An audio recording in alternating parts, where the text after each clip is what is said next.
देखिए, सत्ता का अहंकार ऐसा ही होता है। ये बड़ी जल्दी सर पे चढ़ जाता है। अव्वल तो ये जो भी कानून ला रहे हैं इनको समझना चाहिए कि इनकी सरकार हमेशा नहीं रहने वाली है।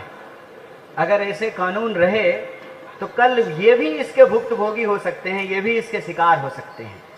लेकिन सत्ता के अहंकार में ये कुछ भी सोचने समझने को तैयार नहीं है। ये पूरा जो हमने आपको विषय बताया है कि जब से ये सरकार 2014 में आई है, आप इसके एक एक काम को देखिए। पहले ये यूनिवर्सिटी के भीतर विरोध के स्वर को दबाए, देश के जन आंदोलनों को कुचला, एक्टिविस्टों को, लेखकों को, पत्रकारों को, जो भी इनके खिलाफ लिख रहे थे उनको जेलों में बंद किया। अरे एनडीटीवी तो अभी भी चल रहा है ना, चल रहा है ना। आप अदानी जी चला रहे हैं तो चल रहा है। पहले जो है उस पर ईडी और सीबीआई चल रहा था। जैसा कि इन्होंने कहा संजय जी ने कि 1 मिनट में जो है आपका परिचय बदल जाएगा। आप भाजपा से लड़ते रहिए, आप भ्रष्टाचारी और देशद्रोही रहेंगे। आप भाजपा ज्वाइन कर लीजिए, आप तुरंत सदाचारी हो जाएंगे। हम बार बार कहते हैं कि भाजपा पार्टी नहीं है, वॉशिंग मशीन है, तुरंत धुल जाते हैं, साफ हो जाते हैं। तो इन्होंने शुरू से एक व्यवस्था की कि कैसे जनता का वोट लेकर के जनता को ही गुलाम बना दिया जाए। देश की आज़ादी में यदि ये हिस्सा लेते, अंग्रेजों से लड़ते, तो ये ऐसा नहीं करते। क्योंकि जो इन्होंने बनाया ही नहीं है, जाके पैर न फटे बिवाई वो का जाने पीड़ पड़ाई, इनको जो है आज़ादी ये दिलाई नहीं, इसलिए आज़ादी से इनको कोई लेना देना नहीं है। तो ये शुरू से उस आज़ादी को खत्म करने का प्रयास किया और हर बार ये नया हथकंडा लेकर के आते हैं। बिल्कुल ये चोर की मानसिकता होती है। एक बार पकड़ा जाएगा तो अगली बार चोरी करने की आदत नहीं छोड़ सकता। चोर चोरी से गया कि तुम्बा फेड़ी से गया, एक कहावत है। तो ये चोरी तो छोड़ नहीं सकते हैं क्योंकि ये इनकी फितरत है।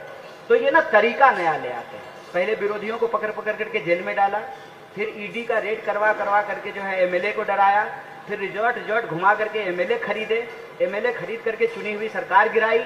जब इसमें भी ये विफल होने लगे, बिहार में सफल नहीं हुए, राजस्थान में सफल नहीं हुए, झारखंड में सफल नहीं हुए, तब इन्होंने वोट चोरी का कार्यक्रम किया। वोट चोरी के कार्यक्रम से भी इनको जितनी सफलता मिलनी चाहिए उतनी सफलता नहीं मिली। आप मुझे बताइए, अब की बार 400 पार का नारा क्यों दिया गया था? आया तो इनको 240।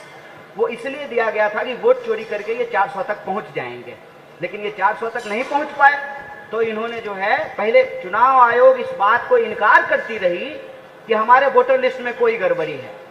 बार बार चुनाव आयोग ये कहती रही कि हमारे वोटर लिस्ट में कोई गड़बड़ी नहीं है। जब सबूत उनके मुंह पे मारा गया तो कह रहे हैं कि उसी गड़बड़ी को ठीक करने के लिए तो एसआईआर कर रहे हैं। बताइए, दूध की रखवाली बिल्ली करेगी? जो चुनाव आयोग इतनी ईमानदारी नहीं बरत रही है कि राहुल गांधी जी से हलफनामा मांग रही है और गोली मार ठाकुर से जो है ना हलफनामा नहीं मांग रही है, वो बिल्ली जो है दूध की रखवाली करेगी? चुनाव आयोग को अपनी निष्पक्षता साबित करनी चाहिए। जब इनको लगा कि वोट चोरी पर भी हल्ला हो गया है तो इन्होंने ये कॉन्स्टिट्यूशनल अमेंडमेंट बिल लेकर के आए। पहले एमएलए चुराते थे, फिर वोट चुराए, अब जो है ना मुख्यमंत्री चुराएंगे। और असल में मैं आपको बता दूं, ये चाहते हैं जैसे भाजपा के भीतर अमित शाह और मोदी जी के सामने कोई आवाज नहीं निकालता है, कल को एनडीए की भी यही हालत हो जाए। नीतीश कुमार अगर चाहे भी कि मुझे पलटना है तो उनको पलटने ही नहीं दिया जाएगा। चंद्रबाबू नायडू यदि चाहे भी कि हमको पलटना है तो उनको पलटने का ऑप्शन ही नहीं दिया जाएगा। कहेंगे पलटोगे तो जेल जाओगे, तुरंत घर पे ईडी भेजेंगे, 30 दिन जेल में रखेंगे, उसके बाद तुम सीएम ही नहीं रहोगे। फिर तुम्हारा ही एमएलए ले करके वही जेडीयू के सारे एमएलए जब भी कहते हैं नीतीश कुमार जिंदाबाद, नरेंद्र मोदी जिंदाबाद कहना शुरू कर देंगे, वही सारा एमएलए लेकर के भाजपा अपना मुख्यमंत्री बना लेगी। दिक्कत यह है कि इनको पाला पड़ा है बिहार से, यही इनका सारा कैलकुलेशन खराब हो गया है। क्यों? क्योंकि बिहार में लोकतंत्र का इतिहास 47 से नहीं शुरू होता है। बिहार में लोकतंत्र का इतिहास बुद्ध के काल से शुरू होता है, लिच्छवी गणराज्य से शुरू होता है। बिहार की धरती 1942 के भारत छोड़ो आंदोलन का सेंटर रहा है। बिहार की धरती इस देश के हर आंदोलन का सेंटर रहा है। ये एसआईआर करने के लिए आ गए बिहार। अब बिहारी इनको भादों के रौदा में शीतलहरी का मजा दिलाने वाला है। और उसका असर मैं आपको बता दूं कि कल प्रधानमंत्री हमारे जिले में आ रहे हैं उस पुल का उद्घाटन करने के लिए जिसका उद्घाटन वो ऑलरेडी कर चुके हैं। डबल इंजन की सरकार में एक ही पुल का 2-2 बार उद्घाटन किया जाता है। यही डबल इंजन की सरकार है। क्यों? क्योंकि जनता जो आ रही है वोटर अधिकार यात्रा में उमर उमर करके, तो प्रधानमंत्री जी मिस कर रहे हैं। उनको भी रील बनाने का मन कर रहा है। लाइक कीजिए, सब्सक्राइब कीजिए। प्रधानमंत्री को देखे हैं लाइक और सब्सक्रिप्शन के लिए भीख मांगते हुए? एकलौते ऐतिहासिक प्रधानमंत्री भारत की भूमि में हुए हैं जो सब्सक्रिप्शन और लाइक के लिए भीख मांगते हुए दिखते हैं। तो उनको भी मन किया है कि 2-2 नेता प्रतिपक्ष जो है यात्रा निकाल रहे हैं बिहार में, पूरा इंडिया ब्लॉक साथ में है, तो उनको मन किया कि थोड़ा हम भी रील बना लेते हैं। तो कल गंगा जी के किनारे जो है ना वो रील बनाएंगे। तो गंगा के किनारे, गंडक के किनारे, सोन के किनारे, बागमती के किनारे, बलान के किनारे, कोसी के किनारे रहने वाली जो बिहार की आवाम है उसने ये तय किया है कि लोकतंत्र की जननी से लोकतंत्र को समाप्त नहीं होने दिया जाएगा। इनकी हर कोशिश को हम नाकामयाब करेंगे।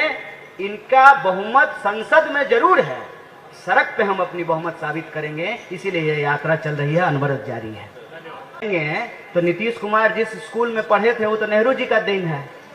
अब मोदी जी का इलाज जिस अस्पताल में हुआ था वो भी नेहरू जी का देन है। अगर ऐसा भाजपा कह रही है तो उस भाजपा के नेता को पूछिएगा कि तुम्हारे पप्पा का जहाँ इलाज हुआ था वो भी तो कांग्रेस के टाइम में बनाया हुआ है। तुम्हारा विद्यालय जो बना हुआ है वो भी तो जो है कांग्रेस के टाइम में बना हुआ है। तुम आज नेता बने हो इसीलिए ना, क्योंकि जनता का अधिकार आया है, वोट का अधिकार आया है। वरना राजा के, रानी के पेट से राजा पैदा होता था। तो ये अधिकार तो कांग्रेस पार्टी ने दिलाया है। इस आजाद हवा में जो सांस ले रहे हो वो आजादी तो कांग्रेस पार्टी दिलाई है। देखिए कोना कोना कौन कोना सोतली पुतो कोना खोने से काम नहीं चलेगा। जवाब देना पड़ेगा कि इस देश में मताधिकार की चोरी क्यों की जा रही है। और हमारी समझ ये है कि मताधिकार की चोरी इसलिए की जा रही है ताकि जनता का काम ईमानदारी से नहीं करना पड़े। चोरी की सरकार, बेरोजगारी के सवाल। हार जीत की कोई बात नहीं है, बात अधिकार की है। मेरे हारने जीतने से कोई फर्क नहीं पड़ता है। सवाल है कि इस देश की जनता के पास मताधिकार होना चाहिए। ये एक व्यक्ति का सवाल नहीं है, ये इस देश की संस्कृति, इतिहास और भविष्य का सवाल है। जब लोगों के हाथ में वोट ही नहीं होगा तो उसके पास कुछ नहीं होगा। आप मुझे बताइए कि हमने वोट दिया इनको, ठीक है, और जो है चुना हमने इनको, अब ये सरकार बनाएंगे ही नहीं, सरकार कोई और बनाएगा। और ये पिछले 11 साल से हम लोग देख रहे हैं। मैं जो कह रहा हूं उसमें झूठ क्या है मुझे बता दीजिए। क्या महाराष्ट्र के विधायक गुवाहाटी के होटल में नहीं थे? इस राज्य का विधायक उठा करके उस राज्य में रिजॉर्ट में छुपा करके नहीं रखे? ऑपरेशन लोटस नाम दिया और चुनी हुई सरकारों को नहीं गिराया। तो पहले एमएलए चुराते थे, फिर वोट चुराना शुरू किया, अब चुना हुआ मुख्यमंत्री चुराएंगे। केजरीवाल जी को जेल में बंद कर दिया। जितना दिन वो जेल में बंद रहे तो मतलब वो मुख्यमंत्री रहेंगे नहीं कानून के हिसाब से। फिर उनका एमएलए जो है उसको लेकर के अपनी सरकार बना देंगे।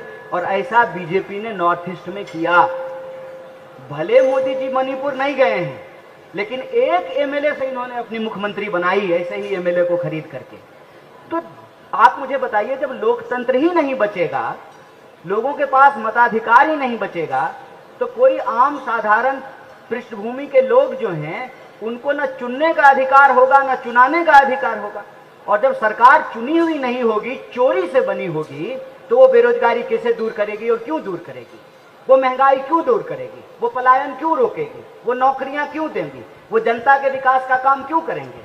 जब नेता को ये मालूम है कि चोरी से ही नेता बनना है तो वो जनता के लिए काम क्यों करेंगे? इसीलिए मैं आपको बताऊं कि ये लोकतंत्र की परिपाटी खराब कर रहे हैं। और आपको अगर ध्यान हो तो जमीनी स्तर पर ये ऑलरेडी हो रहा है। आप देखिए कि एक कोई पार्षद चुना जाता है और 5 साल के कार्यकाल में 2 बार बिकता है। बिकता है कि नहीं बिकता है? 2 बार बिकता है। एक बार बिक करके एक मेयर को चुनता है, फिर जब 2 साल हो जाता है, 2 साल का नियम है कि 2 साल से पहले वो अविश्वास प्रस्ताव नहीं ला सकते हैं। तो जो ही 2 साल होता है कि फिर से सारे पार्षद को लेकर के रांची चले जाइए, फिर वही पार्षद दोबारा बिकता है और दोबारा मेयर चुनता है। तो ये ऊपर से लेकर के नीचे तक लोकतंत्र को भ्रष्ट कर रहे हैं। लोकतंत्र को समाप्त कर रहे हैं। और लोकतंत्र एक बार यदि समाप्त हो गया तो याद रखिएगा कि आजादी भी नहीं बचेगी, क्योंकि आजादी का आधार है लोकतंत्र और लोकतंत्र का आधार है मताधिकार। इसीलिए हम बार बार ये बात कह रहे हैं, क्योंकि हम लोग इसके भुक्तभोगी हैं। यूनिवर्सिटी में जब आवाजें उठी तो यूनिवर्सिटी के विद्यार्थियों को बिना मतलब के झूठे मुकदमों में जेलों में डाला गया, लेखकों को जेलों में डाला गया।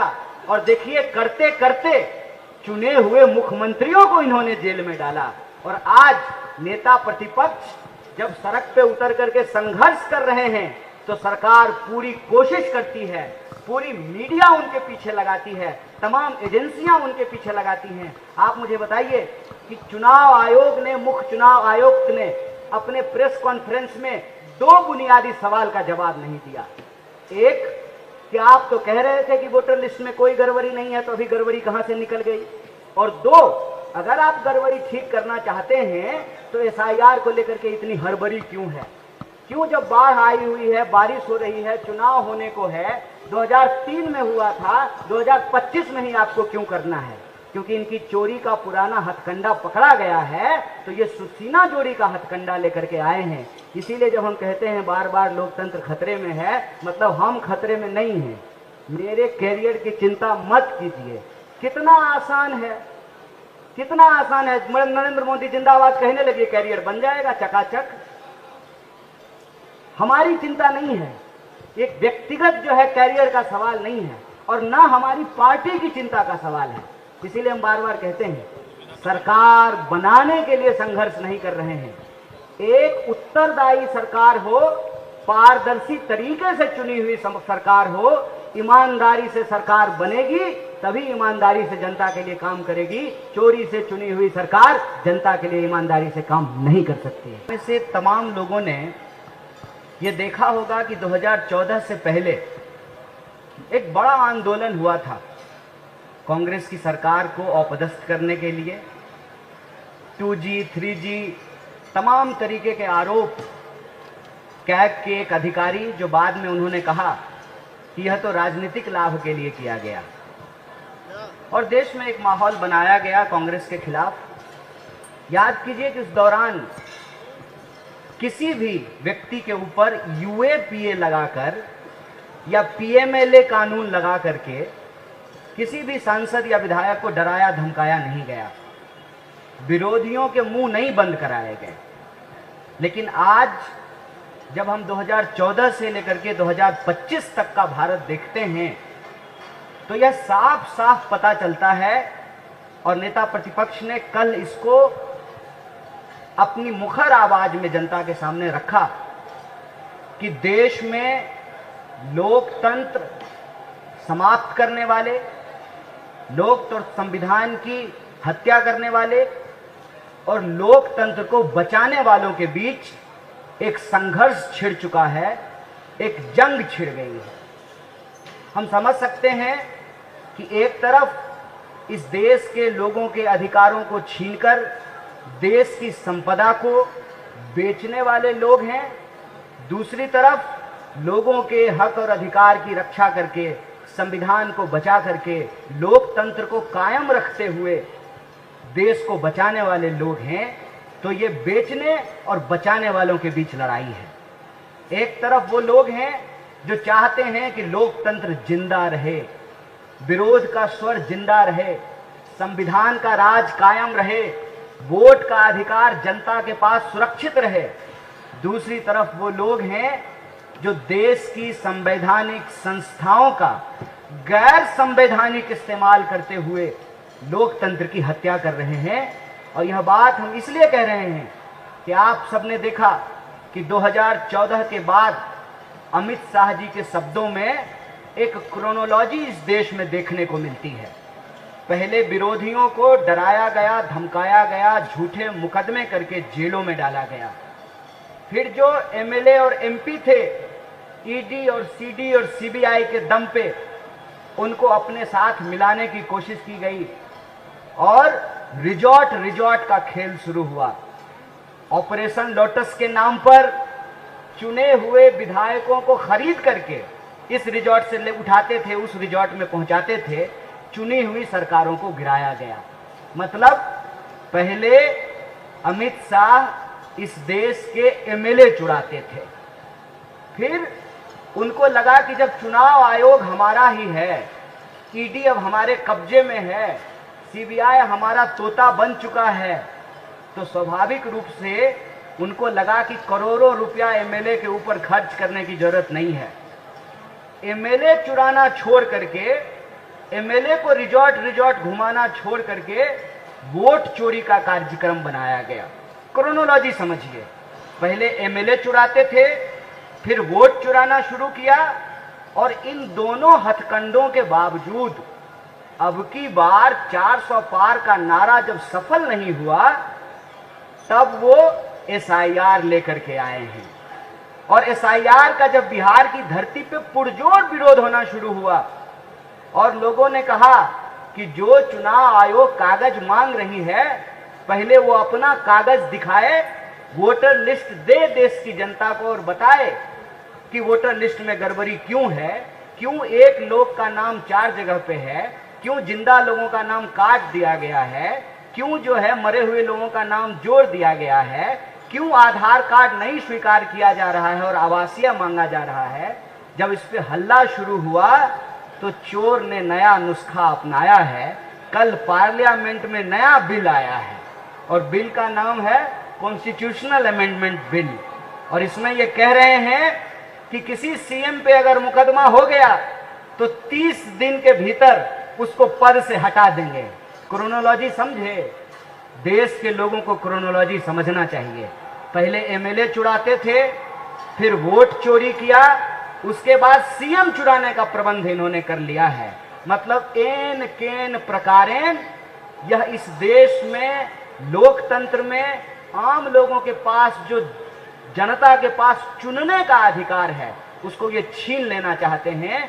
लोकतंत्र को ये लाठी तंत्र बना देना चाहते हैं। और यहाँ जो एक जरूरी बात है जिस पे हर नागरिक को, मैं कहता हूं कि भाजपा के समर्थकों और कार्यकर्ताओं को भी सोचने की जरूरत है कि जब सरकार ही चोरी से बनेगी तो वो जनता का काम ईमानदारी से नहीं करेगी। जब सरकार चोरी से बनेगी तो बेरोजगारी दूर नहीं करेगी। जब सरकार अपराधी चलाएंगे तो अपराधियों पे लगाम नहीं लगाया जाएगा।